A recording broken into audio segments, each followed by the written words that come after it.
মধ্যে আমরা সন্দ্বীপে বড় বোট থেকে আমাদেরকে আবার ছোট বোটে ট্রান্সফার করছে।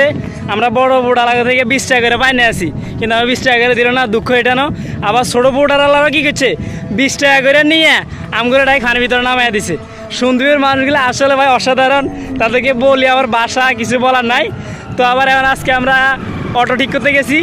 অটোওয়ালা ভাই যে জায়গায় ভাড়া হচ্ছে 400 টাকা, ওই জায়গায় ভাড়া চাইতেছে আপনার 600 টাকা। তো আমি 400 টাকা বলছি, ভাই যাবে না। মানে সন্দ্বীপের মানুষের অসাধারণ আন্তরিকতা, এটাতে আমার কিছু বলা নাই। সো সবাই আমাদের সঙ্গে থাকুন, সবাই চলে যাচ্ছি সন্দ্বীপের শহরের দিকে। নদীর পাশ থেকে আমরা শহরের দিকে যাচ্ছি। এ হচ্ছে হৃদয় ভাই।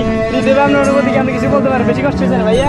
কষ্ট মানে বেশি গেছে। বেশি দিচ্ছেন কে? হ্যাঁ ভাই আপনি কিছু বলতে পারেন? না আমার বেশি না, আমি দেখতেছেন আমি সব ভুলে ফেলছি। ও মানে বিজন্য খুলে ফেলছেন কেন? যাক ভালো। আরে ভাই কিছু বলতে পারেন?